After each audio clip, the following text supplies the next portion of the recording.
dans cet élément, tu vas voir ce que les satanistes dans cette nation sont en train de planifier. Dieu va faire des choses extraordinaires et vous saurez ce que Dieu s'apprête à faire d'étonnant dans cette nation. Il va briser l'orgueil de ses ennemis. J'ai dit que c'est depuis 2010 que j'ai ces informations et je n'ai pas voulu parce que le temps n'est pas arrivé.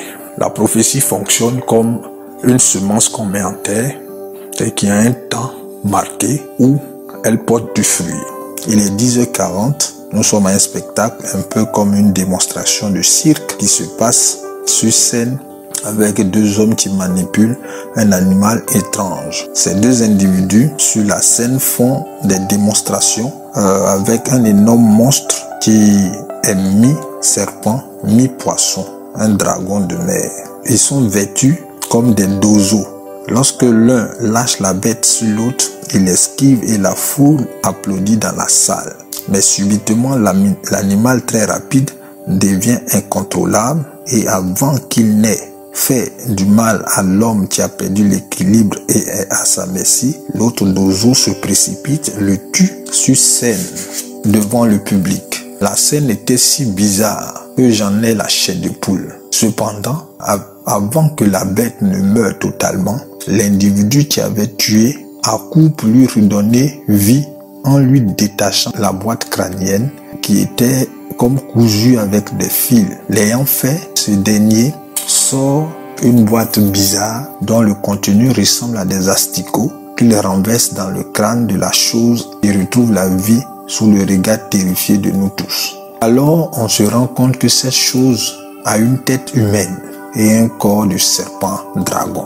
Ses yeux s'ouvrent avec une couleur jaune. C'est alors qu'il commence à pousser des cris bizarres et à parler des choses étonnantes avec une voix féminine. Les deux acolytes, bizarrement, ne semblent pas être surpris alors que l'euphorie s'est emparée de la salle.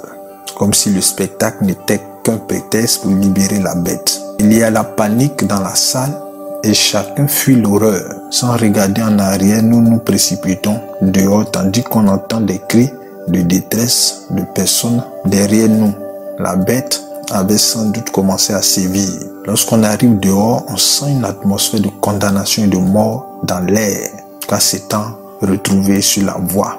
Tout est bloqué. Il y a un énorme embouteillage et des personnes sont bloquées dans la circulation et dans leur véhicule. Et je m'entends dire par l'esprit, ô pauvres de ceux-ci, ils ne pourront pas s'en sortir. Et l'esprit me dit que ce sera un esprit de sirène qui sera lancé sur la nation pour une grande perversion.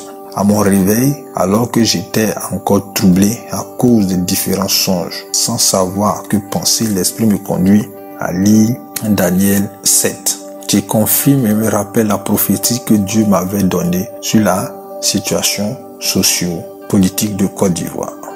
Je donne à présent l'explication des songes selon ce que l'Esprit de Dieu m'a révélé. Ces gens-là qui impactent le peuple positivement empêchent l'avancée ou la mise en œuvre des projets de Satan dans cette nation. Projets d'égarement, projets de perversion d'une jeunesse qui est en train de sortir la tête des ténèbres. Donc ces personnes-là vont être ciblées par les forces satanistes qui sont implantées en Côte d'Ivoire, notamment la franc-maçonnerie et cette branche qui opère en Côte d'Ivoire.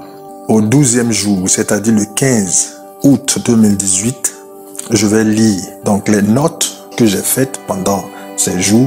Bien-aimés, voici la note que je partage. Il y en a d'autres qui sont déjà arrivés, notamment les songes que j'ai eus au sujet de la prédiction sur la mort de Didier Arafat. Donc j'avais vu ça en 2018. Je suis transporté dans un autre endroit où je me retrouve avec mes frères et sœurs qui ont décidé d'aller rendre visite à notre oncle. Soudain, c'est comme si nous étions dans le salon. On regardait une sorte de spectacle à la télé, mais la télé n'était pas une télé. Là, étant assis des fauteuils, on avait une vue sur le concert live comme si on y était. Le concert se passe en plein air et c'est celui de DJ Arafat qui est sur scène et la foule est en liesse et je peux l'entendre parler avec le public et le rassurer qu'il n'y aura rien car je vois des gens lui murmurer des choses comme s'il y avait un problème quelque part concernant un projet qu'il s'apprête à exécuter et qui apparemment pourrait être mis à mal.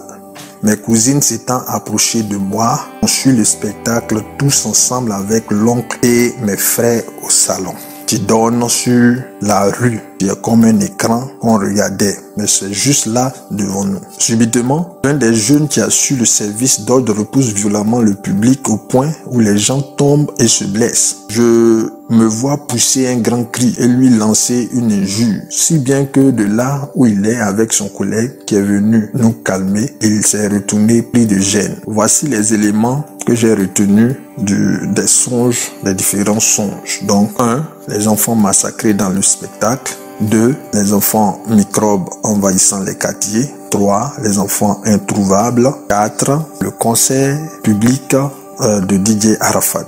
Des artistes mystiques aussi appartenant à des mêmes confréries vont travailler avec la télévision pour pouvoir atteindre la jeunesse. La stratégie pour parvenir à ces fins s'accentue autour de 2 axes. 1.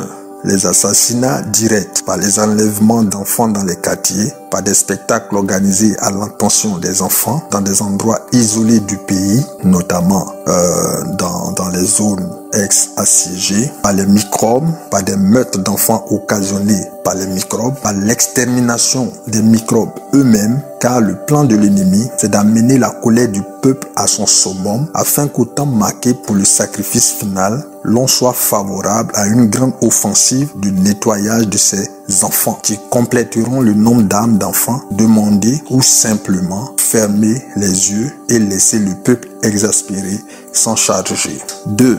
Donc, la première stratégie, les assassinats directs que je viens d'énumérer. La deuxième stratégie, ça sera à travers donc des envoûtements. Donc, un envoûtement de masse par des messages subliminaux distillés à la télé, invitant les jeunes à se rendre à des concerts gratuits d'artistes en vogue en plein air. Pendant des concerts de rue où un esprit de violence sera relâché,